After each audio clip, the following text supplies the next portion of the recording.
Buenas tardes a todos, gracias por haber ingresado a este salón en el cual vamos a dar una charla. Bueno, quien va a dar la charla y que tengo el honor de presentar es el ingeniero Marcelo Luna, ingeniero de Microsoft, que como bien hemos promocionado hablar de arquitectura de software, es un profesional con vasta experiencia y que gentilmente ha dado parte de su tiempo para compartir con nosotros y bueno, vamos a aprovecharlo al máximo. No quiero extenderme mucho más. Para aquellos que no me conocen, chicos, con esta época de pandemia, yo soy el ingeniero Hugo Aparicio, soy el director de la carrera de desarrollo de software. Tengo el honor de dirigirla. Y bueno, ya sin más preámbulos, Marcelo, por favor, tenés la palabra. Ok, gracias Hugo. Bienvenidos a todos. Es un gusto para mí compartir un poco de, de experiencia o de algunos, algunos tópicos que son interesantes. Antes de meternos de lleno en la presentación, le quiero agradecer especialmente a Hugo por la invitación. Es algo que yo hago con gusto, que me gusta hacer. He sido docente universitario durante mucho tiempo. Me gusta compartir conocimiento, es una experiencia que enriquece siempre de ambos lados. Y también le quiero agradecer muy especialmente a Muriel y a Matías bueno, tomaron el trabajo de coordinar y de ayudarme a encontrar fechas, disponibilidad y demás cuestiones. Así que finalmente aquí estamos, después de mucho perseguirlo. Creo que es interesante poder encontrar este espacio en conjunto. La idea, digo, yo les voy a compartir algunos conceptos, algunas ideas. El tema del que vamos a hablar es un tema muy amplio y muy que da para muchísima conversación. Pero bueno, como siempre, hay que empezar por el principio. Entonces vamos a tratar de entender algunos conceptos iniciales. ¿Está bien? Y bueno, y eventualmente después tenemos un espacio para preguntas o si hay alguna pregunta ahí en el medio, pueden levantar la mano y trataremos de capturarla. Voy a pasar por algunos temas variados, pero todos relacionados con arquitectura de software y con algunas tendencias en particular que seguramente van a ser familiares cuando hablemos de los temas para muchos de ustedes, porque escucharon hablar de esos tópicos, pero vamos a tratar de entender un poquito más de qué se trata cada cosa. Denme un instante que voy a compartir mi pantalla, ¿sí? Y una vez que logre compartir mi pantalla, me avisan, por favor, para asegurar que estamos viendo la presentación. ¿Ahí se ve mi presentación? Sí. Ahí se ve bien.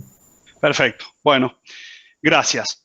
Bien, vamos sin mucho preámbulo. Les voy a contar rápidamente cuál es la agenda de esta sesión en particular. He querido atacar grandes temas, ¿sí? Como para tener un pantallazo general. Así que dividí en 4 partes específicas. Una es conceptos de arquitectura de software. Vamos a tratar de entender de qué se habla cuando se habla de arquitectura, qué es la arquitectura y por qué su relevancia, ¿sí? Vamos a conversar un poquito de cómo se representa la arquitectura. Así, ok, una vez que entendimos la arquitectura, ¿dónde la veo? ¿Cómo la toco? ¿Cómo trabajo con ella? ¿Sí? A mí siempre, digo, yo tengo un particular interés en el desarrollo de las personas técnicas y entonces el otro tema que tenía ganas de atacar y que he puesto en la agenda es el rol del arquitecto de software. ¿Qué significa trabajar como arquitecto de software? Y finalmente, más en el marco de tendencias, algunos conceptos de cloud computing, ¿sí? Que seguramente todos hemos escuchado, pero tratando de entender el cloud computing como un elemento que promueve justamente la definición arquitectural y el marco de definiciones de arquitectura que ayudan en el desarrollo de soluciones de software, ¿sí? Así que vamos a recorrer un poco algunos de estos temas y arrancamos tratando de entender qué es la arquitectura de software y qué significa la arquitectura de software, ¿sí? ¿De qué hablamos cuando hablamos de arquitectura de software?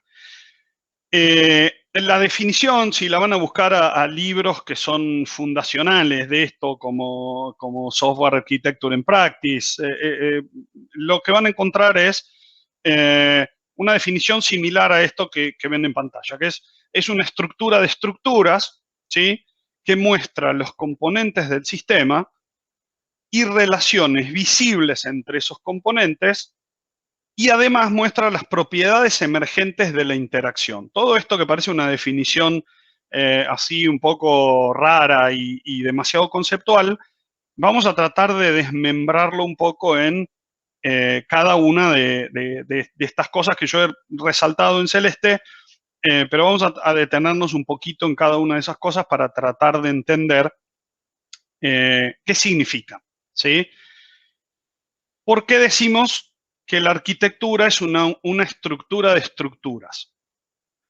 La primera respuesta a eso es, no hay una estructura única que represente o que signifique la arquitectura de una solución de software, ¿sí?, cuando hablamos del tamaño de soluciones de software en la que este tipo de principios aplican, ¿sí? La realidad, yo siempre uso algunas analogías como para ejemplificar. Digo, probablemente si alguno de nosotros quiere construir un pequeño cuartito de 4 paredes con una puerta y un techo, no sea necesario llamar a un arquitecto porque va a ser algo muy funcional, con rudimentos muy sencillos de construcción. Muchos de nosotros lo pudiéramos construir. Entonces, tal vez no necesito dibujar un plano o hacer un análisis de estructuras o el tipo de trabajo que hace un arquitecto finalmente enfrentándose a la construcción en particular. Ahora, si vamos a construir un edificio, es imposible que empecemos a poner un ladrillo arriba del otro diciendo, bueno, vamos a ver cómo sale cuando terminemos, ¿sí? Y la realidad es que en ese tipo de soluciones es necesario tener diferentes perspectivas, ¿sí? Desde la perspectiva, de vuelta usando la analogía de la construcción, no es único mirar el plano de una casa con todas sus habitaciones y las puertas. Hay instalaciones eléctricas, instalaciones de gas, instalaciones de agua. Hay un montón de aspectos que son relevantes a la hora de construir eso como solución. En el caso del software, pasa exactamente lo mismo, ¿sí? Y una de las principales cosas a la que nos enfrentamos finalmente desde la perspectiva de definir una arquitectura de software es que cuando empezamos a pensar las estructuras, pensamos estructuras estáticas y no tenemos en foco, ¿sí?, ¿qué pasa cuando esos elementos de esa estructura empiezan a funcionar entre sí? ¿Sí? Ahora en un par de slides vamos a conversar un poco más en detalle de eso, pero la idea es que entonces la arquitectura de software no es un dibujito en un PowerPoint o en una herramienta de diagramas. La arquitectura de software es mucho más que eso, es todas esas representaciones y de qué manera esas representaciones muestran detalles específicos que queremos ver, ¿sí?, y cómo además están conectadas entre sí. ¿Está bien? ¿Por qué usamos diferentes estructuras? Porque cada estructura nos permite estudiar detalles específicos que son relevantes para tomar decisiones en diferentes etapas de nuestro proyecto, ¿sí? Sigo adelante, ¿sí? Si hay preguntas las podemos ir capturando, pero el otro elemento importante en la definición es componentes e interacciones, ¿sí? Estos componentes y estas interacciones, que son parte de la arquitectura, finalmente son los elementos arquitecturales que nosotros usamos desde la perspectiva de software para componer nuestra solución, ¿sí? ¿Cuál es la definición más básica? Muchos de ustedes deben haber hecho el ejercicio de, bueno, hay que construir una pieza de software, vamos a modularizar, vamos a separar responsabilidades. Esta parte de la solución hace esto, esta parte de la solución hace esto otro. Y esto va conectado con esto de tal o cual manera. ¿Sí? La idea es que esto viene conceptualizando de alguna forma algo que es muy básico en la teoría general de sistemas. Si ustedes vuelven hacia atrás mucho en el tiempo a leer a von Bertalanffy, el concepto de sistema en particular habla de elementos que interaccionan entre sí con un objetivo común. ¿Sí? Entonces, cuando construimos un sistema, no estamos haciendo más que justamente materializar eso. Componentes, elementos que interaccionan entre sí con un objetivo en particular. ¿Sí? Esos componentes, cada cual tiene sus responsabilidades, pero ninguno puede resolver el problema completo por sí solo. Necesita interaccionar con los otros, necesita intercambiar, en nuestro caso, intercambiar información, necesitan estar sincronizados de alguna manera en pos de localizar y resolver el objetivo. ¿Sí? Hasta acá, ¿alguna pregunta, alguna duda? No sé si hay algo que necesitemos revisar. Si no, asumo y seguimos adelante. ¿Sí? No hay preguntas todavía, nosotros te vamos... Perfecto, gracias, gracias. Entonces me muevo hacia adelante, ¿sí? Y me voy a detener específicamente en este punto, ¿sí? Porque esta es una de las cosas que en general justifica la necesidad de estudiar la arquitectura en detalle y es habitualmente una de las cosas que quedan de lado y se pierden de foco, ¿sí? ¿A qué le llamamos propiedades emergentes? No pierdan de vista lo que hablamos en el slide anterior. Componentes, interacciones, ¿sí? Yo puedo sentarme y hacer un montón de dibujos y decir, el módulo A se comunica con el módulo B y este le pide tal cosa y este otro le responde y este entonces toma decisiones con la información que recibe. Ahora, la realidad es que eso es una perspectiva muy funcional, ¿sí? Me centro en las responsabilidades de cada módulo y digo, bueno, vamos a separar bien qué hace cada uno y vamos a conectarlos. Pero sucede que, como en todo sistema, cuando conectamos esos dos elementos una vez construidos, empiezan a aparecer un montón de propiedades emergentes que no son visibles hasta justamente ese momento, ¿sí? Por ejemplo, para ponerlo con un ejemplo muy concreto, ¿y qué pasa si el componente B tarda más tiempo en responder del que esperábamos? ¿Sí? ¿O qué pasa si por algún motivo el componente A empieza a mandar requerimientos al componente B, le empieza a hacer pedidos, dice, dame esta información, dame esta información, dame esta información, y el componente B no responde o no tiene la capacidad de responder con la velocidad que el otro espera, o no está preparado para responder a más de una pregunta al mismo tiempo? ¿Está bien?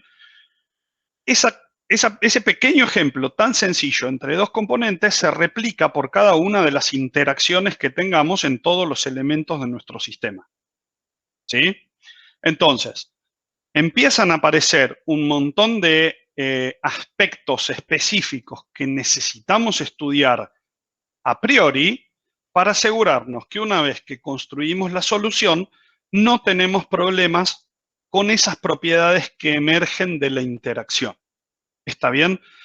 Muchas veces, muchos de ustedes ya habrán cursado sus materias en las que hablaron de requisitos funcionales y no funcionales, ¿sí?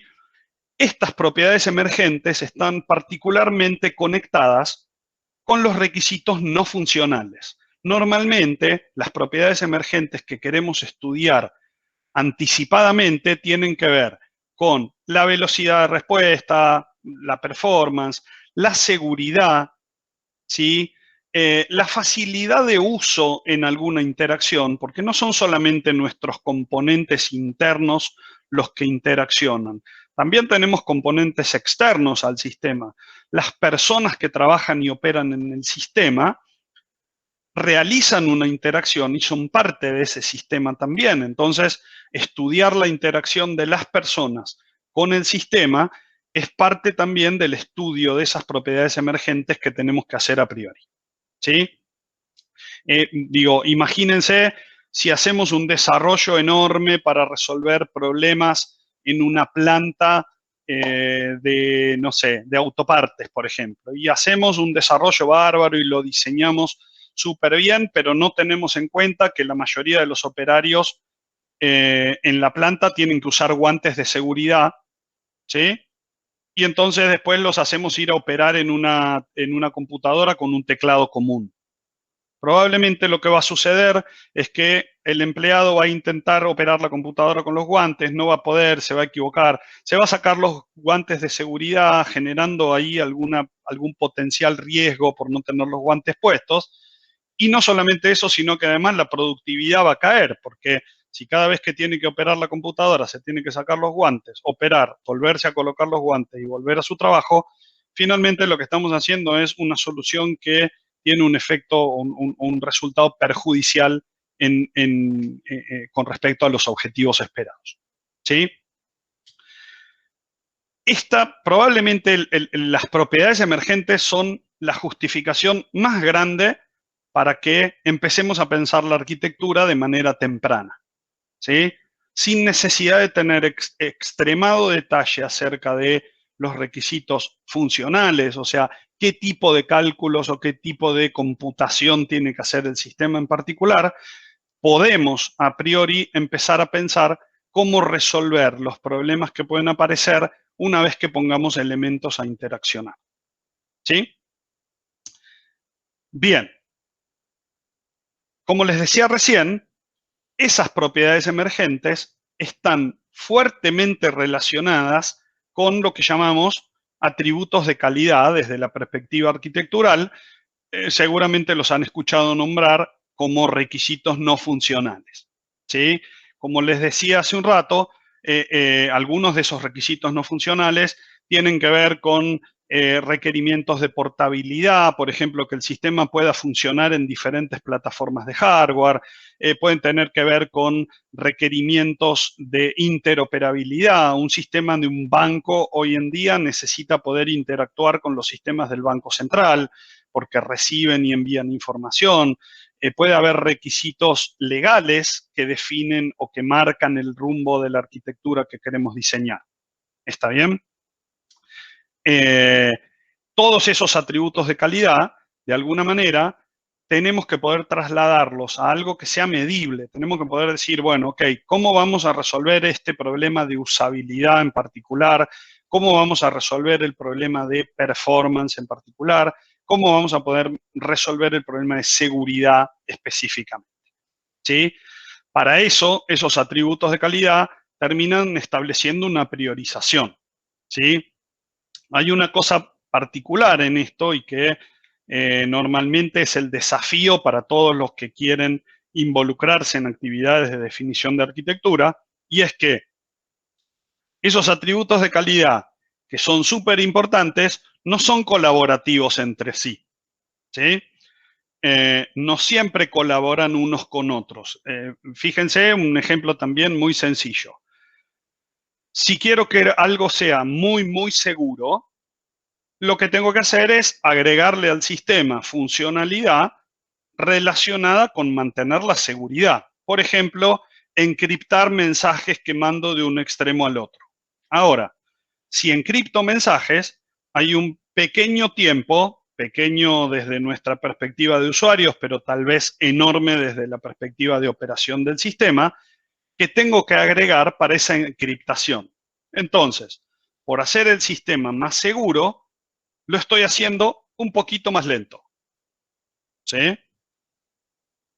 Y cómo balanceo la necesidad de que el sistema sea seguro y rápido, ¿sí? Y ahí es donde la definición arquitectural se empieza a poner interesante, ¿sí?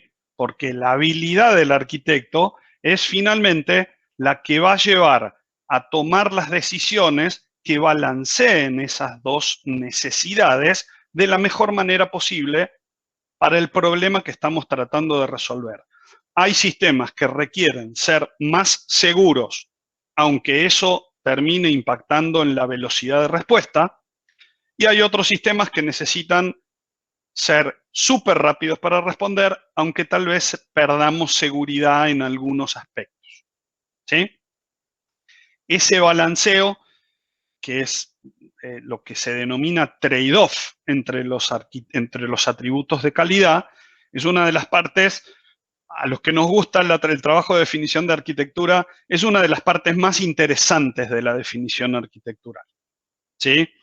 Y finalmente es el desafío al que el arquitecto se enfrenta. Es decir, ¿cómo logro el mejor balance, ¿sí?, de manera tal de que mi sistema siga cumpliendo su objetivo, tratando de cubrir de la mejor manera posible los atributos de calidad? ¿Sí? Hago una pequeña pausa acá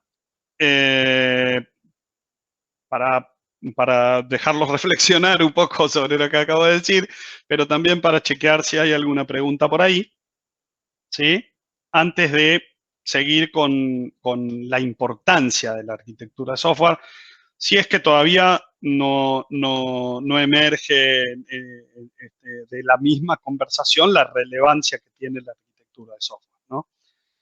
En particular, lo que nos permite trabajar en una definición arquitectural es enfocar de manera temprana todas estas cosas de las que estábamos hablando, ¿sí?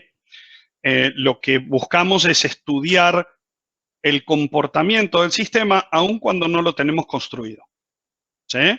Hay elementos que podemos evaluar, hay mediciones previas, hay información de elementos arquitecturales que podemos tomar para hacer un estudio previo de cómo el sistema va a responder ante determinadas situaciones. Una cosa importante para tener en mente y llevarnos de esta conversación también es que cualquier sistema, no importa cómo haya sido construido y no importa que quien lo construyó no supiera de la arquitectura de software hasta hace 2 días atrás, cualquier sistema tiene una arquitectura, ¿sí? Finalmente, porque cualquier sistema es un conjunto de elementos que interaccionan entre sí, de los que podemos estudiar propiedades emergentes, y seguramente tiene diferentes estructuras que podemos estudiar, ¿sí? La parte interesante de definir la arquitectura de manera temprana es que una vez que el sistema fue construido sin haber pensado en la arquitectura, es muy difícil poner orden en eso, ¿sí? Si ustedes tienen una casa que fue construida con cada habitación con un criterio de construcción diferente, probablemente unificar todo eso sea un trabajo enorme y van a tener que tirar abajo cosas y volverlas a construir. En cambio, si pensamos la arquitectura de una manera temprana, ¿sí?, lo que vamos a lograr es de alguna manera una normalización en los criterios de construcción de la solución y un marco general, ¿sí?, que lo que nos va a permitir es cubrir las necesidades de los requisitos no funcionales, ¿sí?, y dejar un espacio para que construyamos la solución a los requisitos funcionales. La arquitectura finalmente es como una especie de marco en donde nos van a decir ok, según tu balance de seguridad, performance, usabilidad y según tu priorización, dentro de este marco en particular, vos podés construir todo lo que quieras, que vamos a garantizar que esos 3 atributos de calidad, en este caso, que son los que estoy ejemplificando, van a estar cubiertos según tu definición. ¿Está bien? Lograr definir una arquitectura es de alguna manera establecer una base que nos garantiza requisitos funcionales cubiertos requisitos no funcionales cubiertos de la mejor manera posible, ¿sí?, y un espacio para construir lo que necesitamos construir para resolver el problema particular. ¿En qué momento se define la arquitectura? Depende de cada ciclo de vida, depende de cómo sean las etapas del proyecto, pero en general de manera temprana, ¿sí? No hace falta tener los requisitos al 100%, los requisitos funcionales al 100% definidos para empezar a pensar en la arquitectura. normalmente hay una etapa de superposición de ambas cosas. Cuando tengo una idea más o menos general, empiezo a trabajar en la definición de la arquitectura, y una vez que tengo una arquitectura más o menos definida, sigo profundizando requisitos funcionales que puedan estar faltando. ¿Sí? No hay una regla específica de cuándo esto tiene que ser hecho, porque además la mayor parte de los ciclos de vida hoy en día están empezando a ser mucho menos waterfall, o sea, mucho menos dependiente una etapa de la etapa anterior. Entonces, todo tiende a superponerse y a ser algo más cíclico. ¿Sí? Bien, hasta acá repasamos muy rápido, digo, estoy tratando de hacerlo lo más claro posible, pero rápido, los conceptos principales de la arquitectura de software. ¿Sí? Tenemos que pensar cómo manejar eso, cómo vamos a representar la arquitectura, porque finalmente en un equipo de desarrollo de soluciones grandes, hay un montón de gente que necesitamos estar todos en la misma página. ¿Sí? Si yo les pido a ustedes, digo, agarro a 10 o 15 de ustedes y les digo, construyan una mesa, van a empezar a surgir un montón de preguntas, como por ejemplo, bueno, ¿de cuántas patas? ¿Rectangular o redonda? ¿De madera? ¿De vidrio? Digo, hay un montón de definiciones que tienen que ser establecidas de antemano para que todos tengamos en mente lo que queremos construir y en qué marco. ¿Sí? Y en este punto, las representaciones de la arquitectura, ¿sí?, ganan relevancia. ¿Sí? La arquitectura se define con vistas. ¿Está bien? Sí, perdón. Perdón, hay dos preguntas y Sí. Andrés que está levantando la mano. No sé si Andrés cree. ¿Cómo no? No, Sí, lo mío era adelante. para mencionar que hay una muy buena pregunta que hay. Sí, eso iba a decir. Ok. Escucho. Sí, si quieren antes de entrar en esto, Claro, vemos sí. las preguntas. Porque eran sobre justo de lo que estabas hablando. Sí. Te las leo las preguntas. Dice, Vale. ¿toda esta información es parte de la documentación que tiene que tener el producto para entregarla al usuario? Ok, es una buena pregunta. No necesariamente, ¿sí? Esto es documentación. Yo tengo algún recelo con la palabra documentación, ahora les explico por qué. Pero todo esto es información técnica, ¿sí? El usuario puede tener muchas formas. Probablemente si un arquitecto me trae a mí el plano de un edificio, voy a tener un entendimiento muy parcial de lo que me está mostrando. ¿Sí? Ahora, si me trae una maqueta del edificio, lo entiendo mucho más fácil. ¿Sí? Entonces, no hay una obligación específica de que la definición arquitectural sea entregada al usuario, pero como lo que sucede en muchos casos es, los clientes tienen equipos técnicos que participan en la construcción, en ese caso, la arquitectura y las definiciones arquitecturales son parte de la información que se comparte a lo largo del proyecto. ¿Sí? A mí no me gusta llamarle documentación porque finalmente documentación da la sensación de que es algo que hacemos al final. ¿Sí? Para mí estos son modelos y estos modelos tienen que ser construidos de manera temprana para que todos vayamos refinando la idea de lo que necesitamos construir. ¿Sí? Pero obligación específica de compartirlos con el usuario no hay. Si me resulta útil mostrarle algo al usuario para capturar información que me permita avanzar en la construcción, perfecto, los puedo usar tranquilamente, asegurándome que quien va a ver la información tenga un grado de entendimiento razonable. ¿Sí? Espero haber respondido ahí la inquietud. Buenísimo. Y después, otra de las preguntas preguntaban los chicos si cuando se menciona la construcción de la arquitectura, hace referencia tanto al software como al hardware. ¿De igual forma o tiene alguna otra relevancia?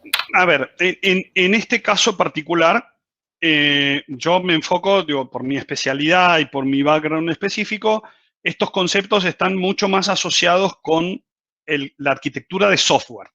¿Sí?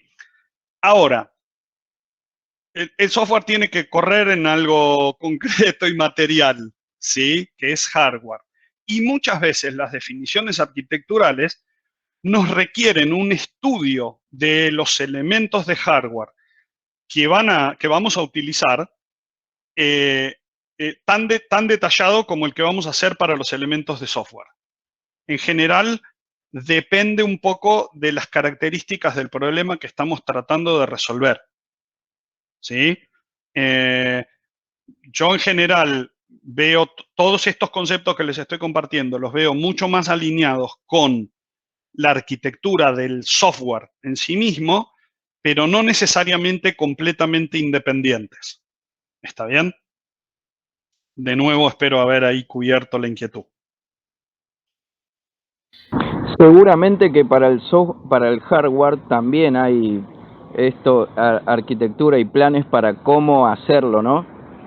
Seguramente, sí, pero esto está mucho más en el campo de la ingeniería electrónica, según mi asunción, en realidad. Sí, adelante.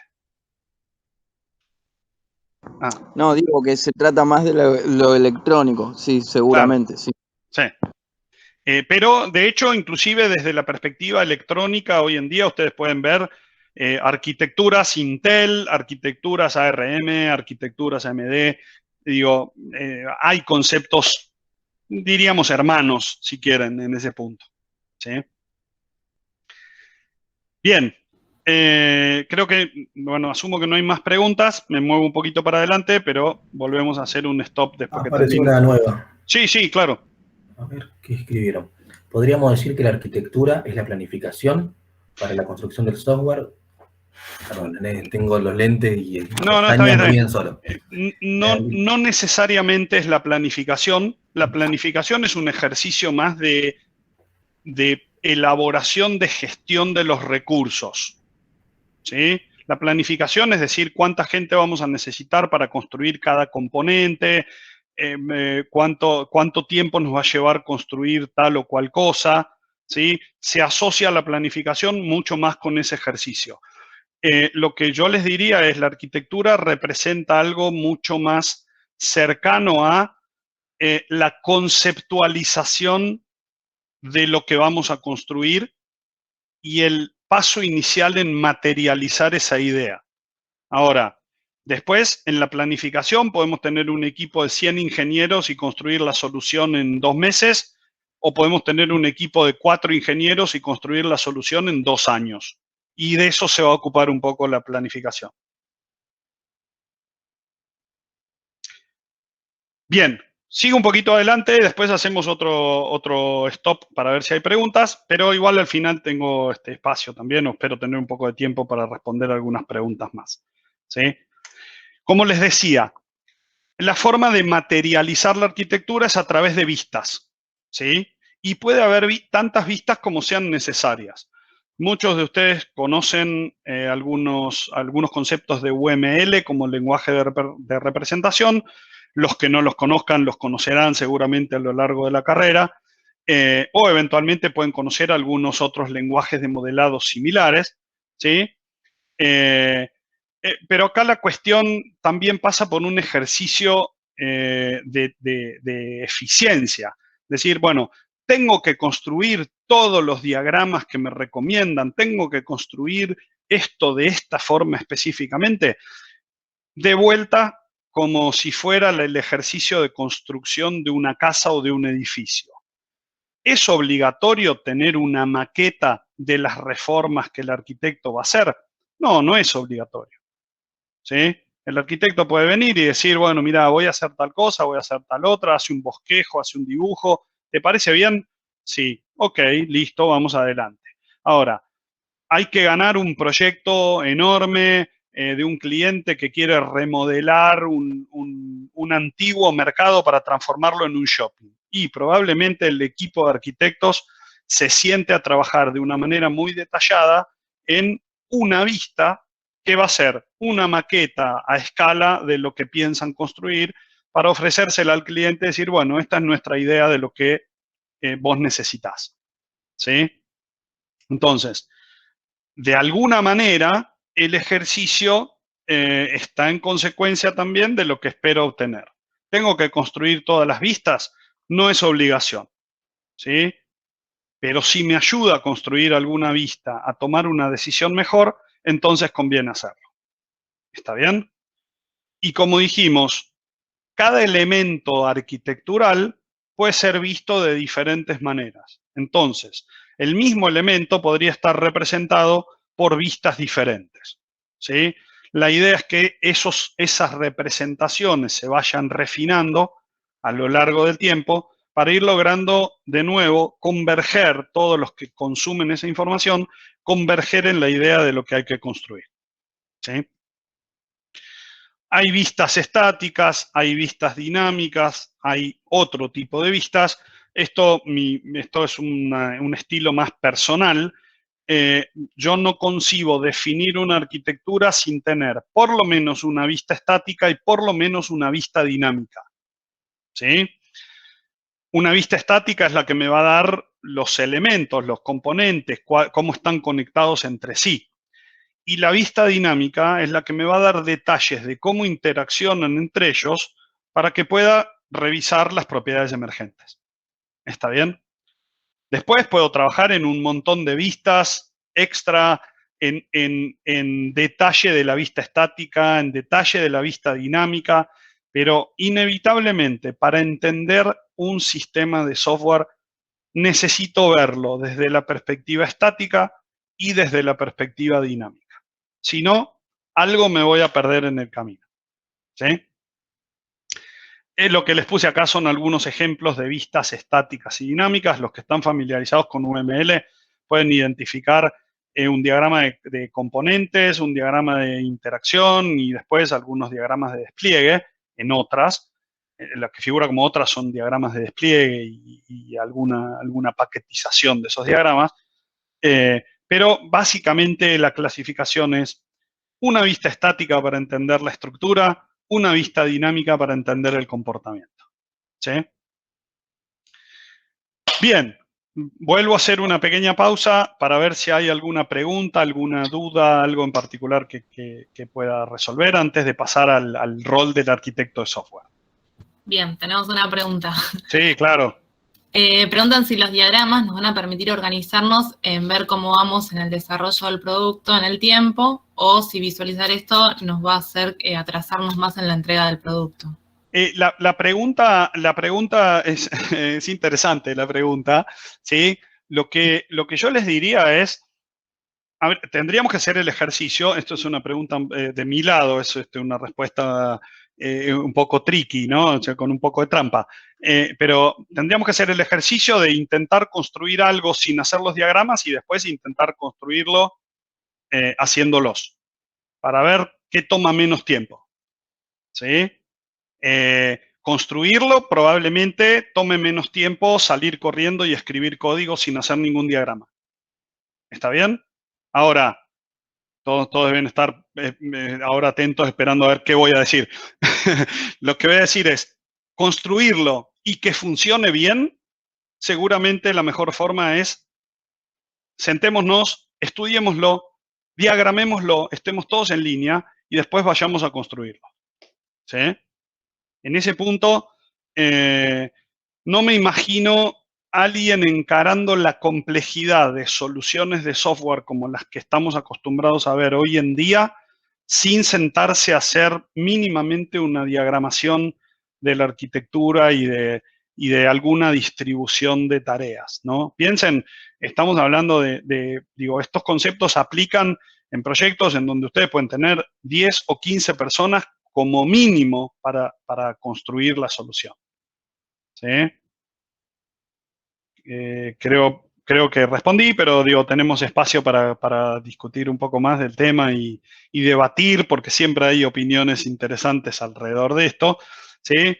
Pero créanme, la experiencia demuestra, y hay estudios específicos, que construir algo bien construido y con pocos errores siempre va a funcionar mejor el diagramarlo, conceptualizarlo, bosquejarlo, refinar el modelo y finalmente, después, al final, escribir el código, ¿sí? Sí, hasta tal vez capaz que lleve más tiempo diagramarlo a que escribir el código. Sí, seguramente. En general, la definición es que el trabajo de conceptualización y diseño se lleva más de la mitad del esfuerzo total. Finalmente, escribir el código en sí mismo puede representar un 25 o un 30% del esfuerzo en sí mismo. ¿Sí? Bien, bien, buenas preguntas, me gusta. Me gusta, digo, esto es un tema, son temas que a mí me apasionan, así que me gusta que haya preguntas y tener la oportunidad de escuchar también las opiniones de ustedes. Les cuento, digo, voy a pasar rápidamente también por algunos conceptos, como les decía, que me parecen importantes. El rol del arquitecto de software, hasta ahora hay algo que es bastante obvio, ¿no? Que es, de alguna manera, bueno, las responsabilidades del arquitecto de software pasan por identificar los atributos de calidad, alias requisitos no funcionales, priorizarlos, trabajar en la definición de la arquitectura, ¿sí? Estudiar anticipadamente el comportamiento del sistema. ¿Está bien? Pero el arquitecto de software, finalmente, el arquitecto de la solución, también de alguna manera es responsable de que el resto del desarrollo respete lo definido por la arquitectura, ¿no? Imagínense un arquitecto haciendo todos los diseños y los planos correspondientes a un edificio y después entrega los planos y se va y no vuelve nunca más hasta que la obra está terminada, ¿sí? ¿Quién supervisa que lo que él recomendó y que lo que él definió se haya construido? Finalmente, el arquitecto de software en particular es una figura de referencia técnica a lo largo de todo el proyecto, ¿sí? No solamente en la definición de la arquitectura, no solamente en el estudiar los atributos de calidad. El arquitecto de software es quien guía al equipo de desarrollo en la construcción de la solución. Cuando identifica un issue, toma la responsabilidad de resolverlo, buscando a los expertos que le puedan dar la información que necesita. ¿Está bien? El rol del arquitecto es un rol no solamente de definir modelos, vistas y recomendaciones, sino de participar activamente en el desarrollo, ¿sí? Guiando a los equipos técnicos. ¿Está bien? ¿Qué habilidades necesita alguien para poder transformarse en un arquitecto de software? ¿Sí? Porque muchos estarán pensando, esto me suena interesante y me gustaría enfocar mi carrera en este tipo de trabajo. Ok, ¿qué habilidades vale la pena desarrollar? Bueno, por supuesto, conocimiento técnico, ¿sí? Conocimiento técnico de tecnologías, de los diferentes componentes, de aspectos del desarrollo, ¿sí? De conocer de cómo llevar adelante y cómo participar en proyectos de desarrollo, ¿sí? Pero no es únicamente eso, ¿sí? El arquitecto no es una figura únicamente técnica. Hay una de las habilidades requeridas en los arquitectos que a mí me parece en general probablemente la más relevante, que es la capacidad de comunicarse en idiomas diferentes, ¿sí? El arquitecto tiene que poder hablar con la gente técnica en su lenguaje, ¿sí? En lenguaje técnico, en lenguaje de desarrollo, en la conversación técnica que se lleva adelante cuando el equipo está en ese momento del proyecto en donde todo parece complicado y estamos tratando de resolver el problema, ¿sí?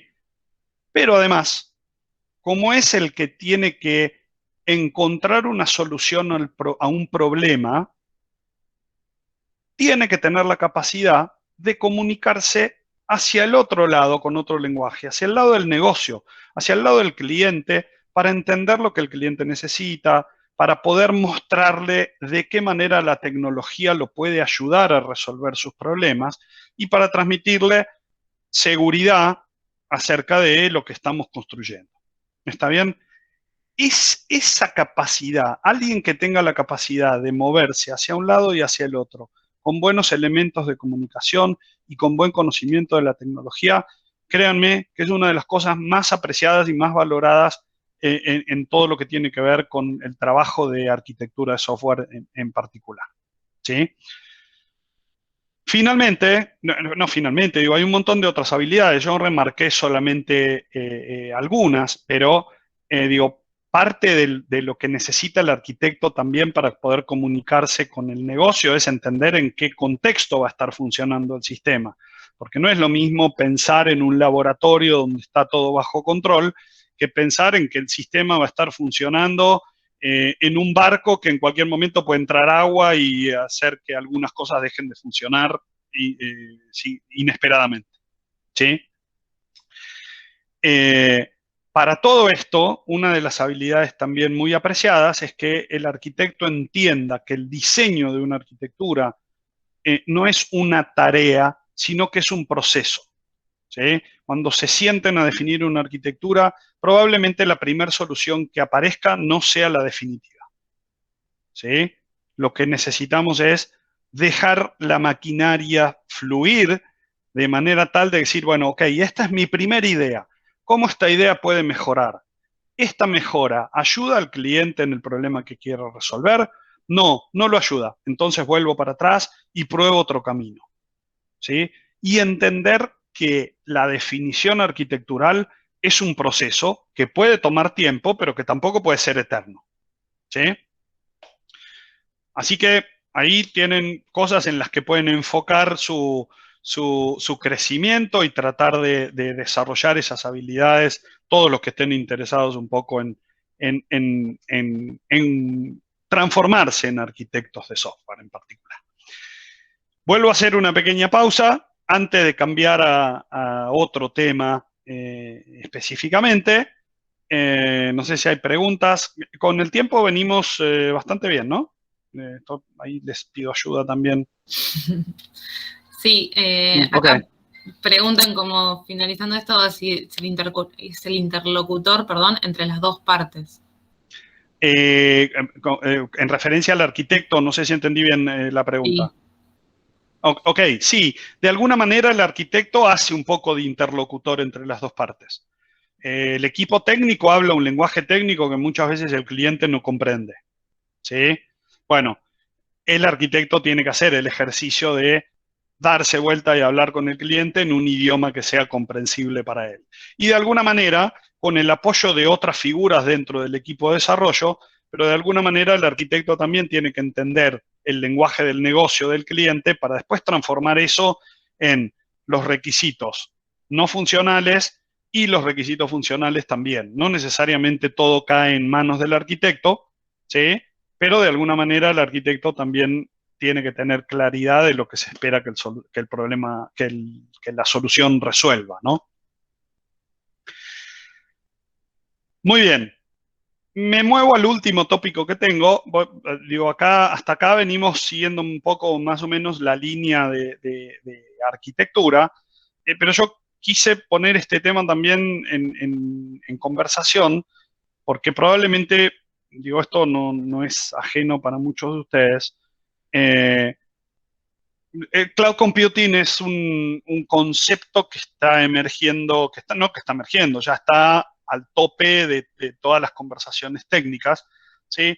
Y la verdad he querido compartir un poquito algunos de estos conceptos para que entiendan, si es que no lo entienden todavía, pero para que entiendan de qué hablamos desde la perspectiva arquitectural, por lo menos, cuando hablamos de cloud computing, ¿sí? De nuevo, yo suelo apoyarme en algunos conceptos como para establecer ciertas ideas, pero para los que no están familiares con el concepto, un repaso muy rápido es, el cloud computing llamamos a la provisión de servicios de computación, ¿sí? Eso pueden ser máquinas virtuales, pueden ser bases de datos virtuales, pueden ser redes virtuales, puede ser software que resuelve algún problema en particular, cualquier servicio de computación. ¿Sí? La provisión de esos servicios a través de Internet, que hemos de alguna manera rebautizado como la nube, ¿no? Agregando confusión a un montón de gente que no es técnica y que no entiende de qué le hablamos cuando le hablamos de la nube, ¿sí? Pero en particular Internet es la nube para nosotros, ¿sí? Y la idea de todo esto es que de alguna forma la adopción de la tecnología sea más acelerada, ¿sí? También propiciando el uso económico de los recursos y la escalabilidad o la facilidad para contar con nuevos recursos o dejar de utilizar los recursos que no necesitamos usar. ¿Sí? A ver, traen muchos beneficios. Imagínense si hoy en día tuvieran que montar un data center entero, ¿sí? Con todos los servidores, con toda la instalación de la red, con todo lo que eso implica, que implica un gran trabajo físico, inclusive, de diseño, de topología de la red, de establecer el espacio donde el data center va a funcionar, contra la posibilidad de decir, bueno, voy a comprar máquinas virtuales en cualquiera de los proveedores de cloud computing, pónganle el nombre que quieran, Amazon, Google, IBM, Microsoft, cualquiera de esos, ¿sí? Que de alguna manera lo que propician es, bueno, no, yo te saco de encima todo el trabajo que implica poner esto físicamente a funcionar en esta locación. Te lo doy virtual, ¿sí? En lugar de tener que preocuparte por armar una red y poner los cables y demás, mira, venís acá, por tanta plata por mes, alquilás, entre comillas, una red virtual que te va a dar los mismos resultados, ¿sí? Que lo que tenés pensado implementar, ¿sí?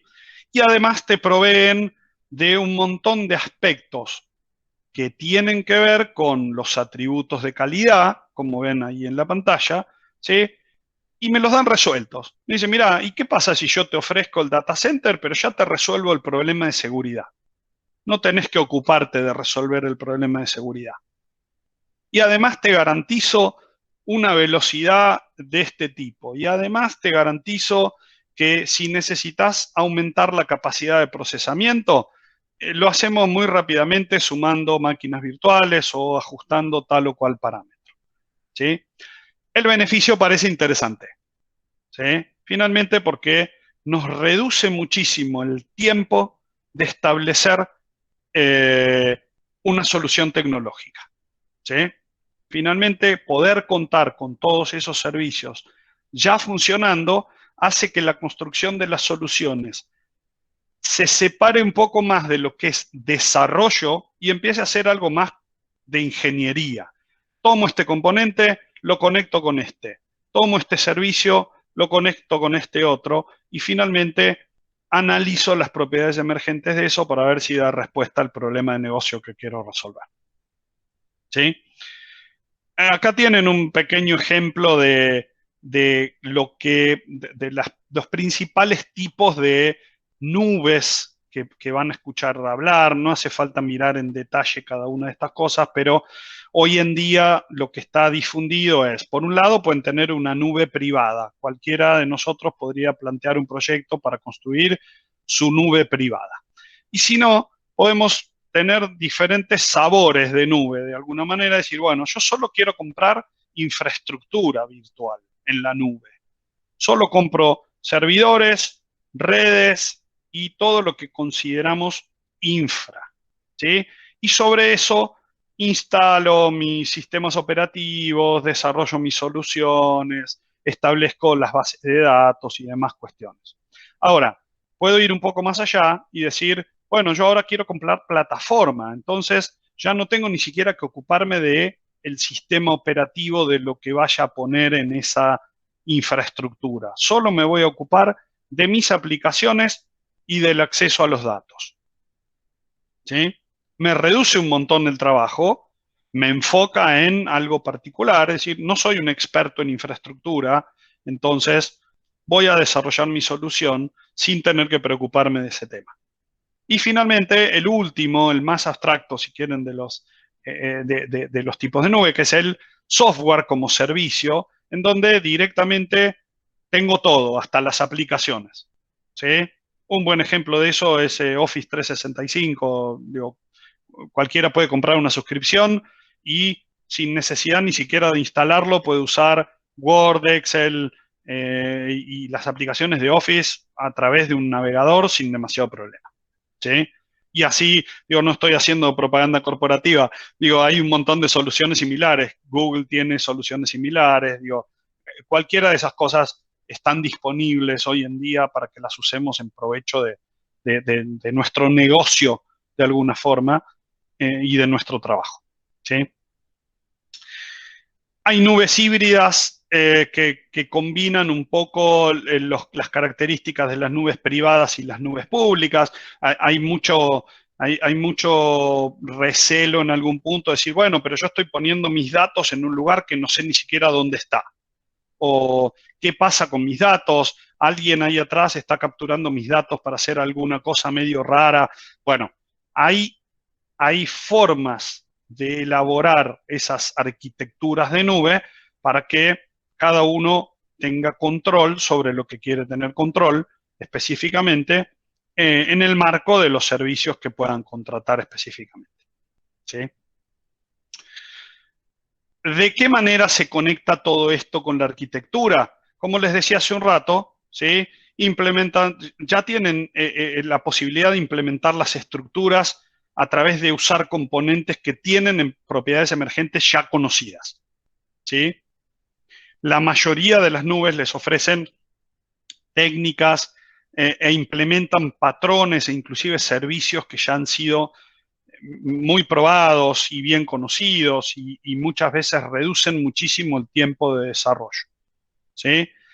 Establecen ese marco arquitectural en el cual yo puedo decir, bueno, dentro de este marco voy a construir la solución funcional que quiera y voy a garantizar que tengo cubiertos los atributos de calidad o los requisitos no funcionales, ¿sí?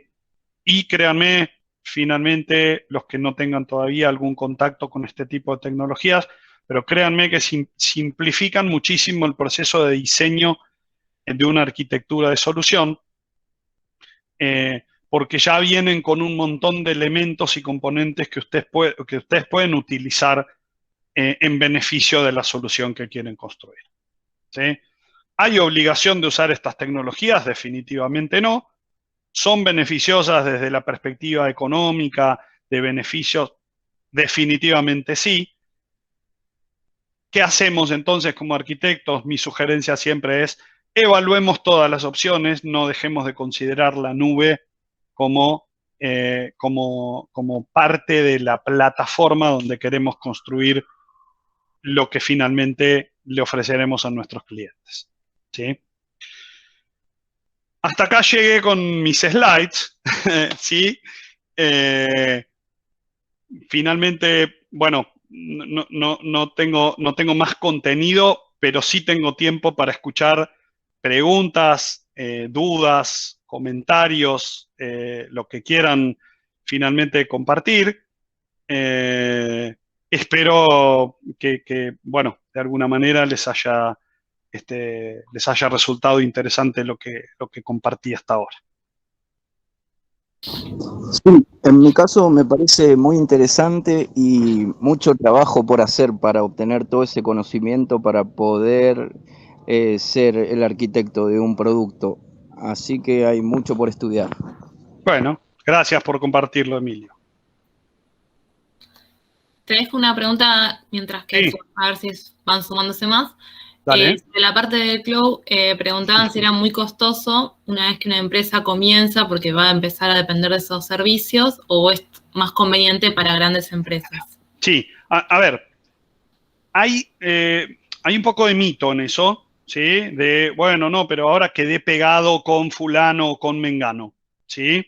La realidad es que es muy accesible la tecnología de cloud y la ventaja de la tecnología de cloud es que si vos haces una buena arquitectura, podés traer nuevas cosas pagando un poco más o dar de baja cosas que no estás usando y pagar menos, ¿sí? Ahora, de alguna manera, sí hay una suscripción de base que vas a tener que pagar, pero piénsenlo de la siguiente manera. Imaginen un negocio en el que tienen que implementar reconocimiento facial, ¿sí? Para lo que sea. Tienen que el cliente les pide, yo quiero identificar a mis empleados con reconocimiento facial. Desarrollar los algoritmos y la tecnología para poder poner en marcha el reconocimiento facial es un trabajo enorme, ¿sí? Enorme. lleva muchísimo tiempo, es complejo, hay que disponer de mucha tecnología. Hoy en día, cualquiera de ustedes podría ir con una suscripción de alguna de las nubes más conocidas, de vuelta, no voy a hacer propaganda. Microsoft, Google, Amazon, todos ellos les ofrecen acceso a través de una suscripción que no es excesiva y que podría pagar una pequeña empresa, a ese problema resuelto. Tan resuelto como para decir, bueno, mira, acá tenés una pequeña interfase para mandar encapsulada en un JSON la foto y por otro lado recibir una respuesta diciendo sí, esta es la misma persona que tenemos registrada o no, no es la misma persona. Nada más. En una tarde resuelven el problema. ¿Sí? Entonces, siempre hay un balance. Decir, bueno, ok, no, pero yo no le quiero dar nada ni a Google, ni a Amazon, ni a IBM, ni a Microsoft, ni nada. Bueno, ok, entonces no te va a quedar más remedio que hacer la inversión de desarrollar esa tecnología por tu propia cuenta, ¿sí? Vas a ser independiente, pero sin duda vas a gastar más plata. Bueno, cada cual toma finalmente la decisión de negocio que le conviene, ¿no? Creo, digo, de vuelta espero haber respondido ahí la inquietud. Sí, ahí dicen que sí. Bueno, me alegro, me alegro. ¿Qué más? Yo gustoso de seguir respondiendo preguntas, ¿eh? Así que... Mientras que los invitamos a que vayan haciendo preguntas, chicos, ahí en el chat les escribimos un link para completar la asistencia a aquellos alumnos del plan 2019, así les otorgamos los créditos.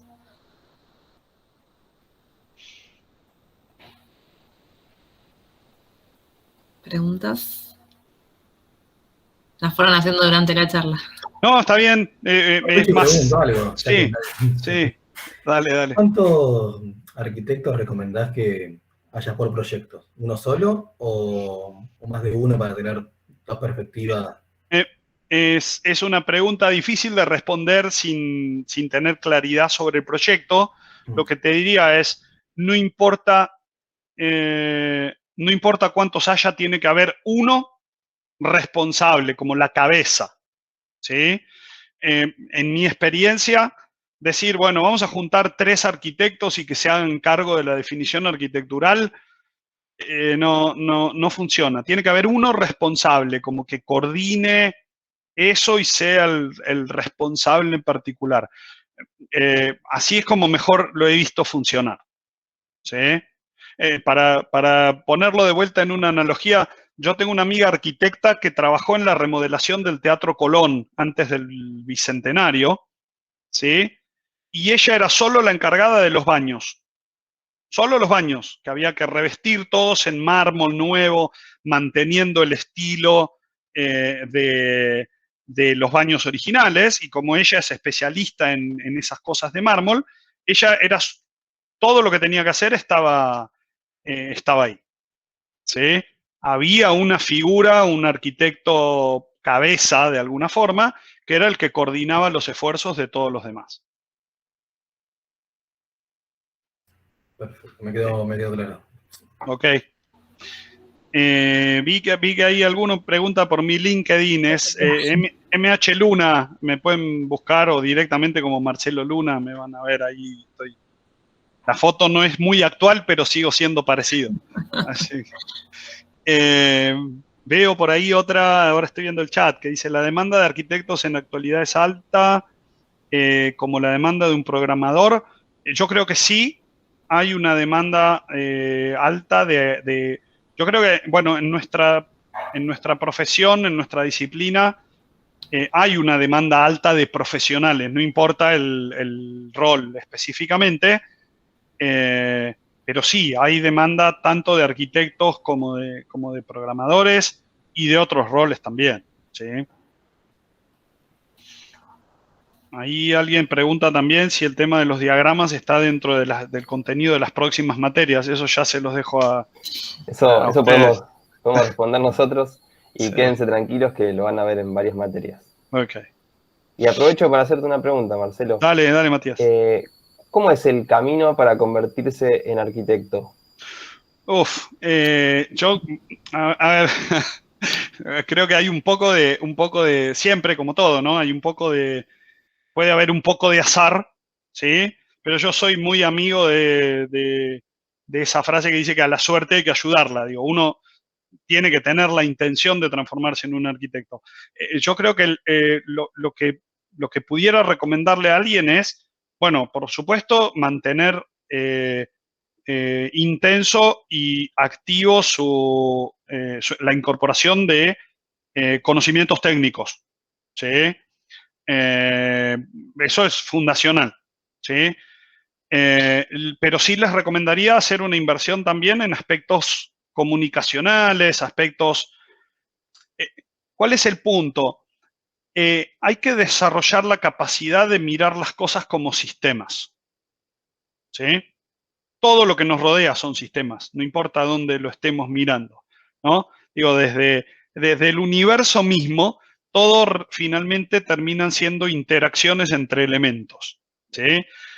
No hace falta ponernos filosóficos en esa cuestión, ¿sí? Pero lo que sí hay que desarrollar es la capacidad de ver una solución de software más allá del código, ¿sí? Y dejar de pensar en que construir una solución de software es programar. Programar es una buena parte, ¿sí? Pero no es la única. Y está lejos de ser la única. Hay un montón de otras cosas que necesitamos revisar antes de decir, bueno, ahora me siento a escribir código, ¿sí? Podríamos decir entonces que el sistema primero hay que verlo como un sistema de información y luego como un sistema de software. Yo creo que en general ayuda mucho empezar a ver las cosas como, de vuelta acá hay enfoque, ¿no? Te vas a encontrar con arquitectos que dicen, no, esto es con un Active Directory de acá y no sé qué, y ok, es válido y es su experiencia. A mí en general me sirve mucho separar responsabilidades y después empezar a pensar y decir, ¿y esto lo resolvemos con tecnología o no? En este contexto y para la necesidad del cliente, ¿lo resolvemos con tecnología? Porque es súper lindo tener a alguien que toma notas en un iPad, por ejemplo. Ahora, si el trabajo que está haciendo lo tiene que hacer submarino, el iPad no le va a servir de mucho, ¿sí? Y empezar a tener percepción de eso, de dónde la solución va a funcionar y en qué contexto, más allá de lo tecnológico en sí mismo. Excelente. ¿Sí? Bueno, voy a hacer una última pregunta mía y voy a empalmar con la consulta de Wendy Rivero. Ok. En base a tu experiencia y a Sí. tus colegas, ¿no? ¿Es un camino común que el arquitecto venga de un desarrollador? O sea, que un desarrollador se convierta en arquitecto. Y la pregunta de Wendy es, ¿cómo empezó usted en esta carrera? Ok, la primera es más fácil de responder que la segunda. A ver, es común que alguien con un fuerte foco en programación y con una gran experiencia en la construcción de soluciones empiece a asomar como un arquitecto, siempre y cuando esa persona tenga la capacidad de ver más allá de lo que desarrolló como código, ¿sí? Un poco lo engancho con la respuesta anterior, ¿no? Es un camino que en general es natural. Dice, bueno, a medida que voy trabajando, voy construyendo soluciones, si tengo la capacidad de entender para qué estoy programando lo que estoy programando y cómo afecta lo que yo hago a otro que está del otro lado del mundo construyendo otra parte de lo mismo, entonces ahí es donde empiezo a desarrollar esa perspectiva sistémica que me va a ayudar en el camino de transformarme en un arquitecto. ¿Sí? Creo que te respondí ahí la pregunta. Le respondo a la pregunta a Wendy Rivero. ¿Cómo empecé yo en esta área? A ver, yo empecé, les voy a hacer un resumen muy rápido de mi carrera profesional. Yo empecé como programador en esa época, en la época que yo arranqué, hace un montón de tiempo. Era la forma más fácil de involucrarse en la tecnología. Bueno, y de alguna manera fui desarrollando esa capacidad también de empezar a entender que el código es solamente una pequeña parte de lo que es una solución tecnológica, ¿sí? Tuve la oportunidad de participar en diferentes proyectos, fui muchos años consultor no necesariamente arquitecto, sino consultor de buenas prácticas de ingeniería de software. Pero una de las buenas prácticas de ingeniería de software es pensar en la arquitectura. Entonces, a mí eso me llamaba mucho la atención y siempre estuve muy involucrado con eso. Después tuve la oportunidad de trabajar en algunos proyectos con una perspectiva más arquitectural. De pronto, la empresa para la que yo trabajaba era contratada por una empresa que decía, venía a hacerme una revisión de la calidad de mi arquitectura, ¿sí? Y yo siempre levantaba la mano para agarrar esos proyectos porque eran de los que más me entretenían, digo, y en los que de alguna manera tenía habilidades, ¿sí? Y bueno, después consumir mucha información, ¿no? Y entender los conceptos y tratar de proyectar los conceptos de que uno lee en la bibliografía, en los conceptos, en los artículos, en los papers, sobre la realidad en particular, ¿sí? Hay un poco de recorrido, ¿no? Digo, hay que gastar las ruedas de los patines en la calle para ir construyendo un poco ese perfil. Ahora, yo empecé como programador, eso no significa que alguno que no esté haciendo una cosa diferente no se pueda transformar en un arquitecto, digo, para nada. Conozco un montón de arquitectos que vienen de otras disciplinas del desarrollo de software sin demasiado problema, ¿sí? Hoy en día no hago trabajo de arquitectura específicamente, hoy traigo más trabajo de management, pero bueno, la arquitectura de software es algo que llevo muy cercano a mi corazón porque es una de las actividades que más he disfrutado, así que por eso me gusta siempre conversar y compartir. ¿Mm? Espero haber respondido, Wendy. Excelente, dice Wendy. Muchas gracias. Ok. Bien, yo tengo tiempo, no sé, digo, porque creo que nos pasamos, pero yo tengo tiempo, digo, si hay más preguntas me puedo quedar, no quiero, sé que hay chicos que tienen clases y demás, digo, tampoco los quiero retener, ¿eh? Bueno, perfecto, Marcelo. Te Ok, agradecemos mucho la exposición que hiciste, todas las ideas que trajiste. ok. Y bueno, esperemos que sea alimento para los chicos, ¿no? Ojalá que sí, ojalá que sí. Bueno, nada, ahí mi LinkedIn creo que ya lo puse por ahí, me pueden buscar, digo, a mí me gusta mucho estar en contacto con la comunidad universitaria. He sido docente muchos años y lo disfruto, digo, me gusta mucho ayudar a la gente a desarrollar sus habilidades. Así que gracias por el espacio, gracias por la oportunidad de compartir también y bueno, ojalá se vuelva a dar. Muchas gracias, Marcelo. Al También quiero contrario. aprovechar acá para agradecer a Matías Bassi y Muriel Cuchetti que organizaron toda esta actividad. Gracias, chicos. Y bueno, y a todos los que asistieron a esta charla, también gracias por participar. Y bueno, hay unas preguntas acerca de si esto se ha grabado. Sí, hay un canal de YouTube de la carrera, ahí en el chat que lo han escrito recién. Y bueno, nuevamente buenas noches a todos. Muchas gracias.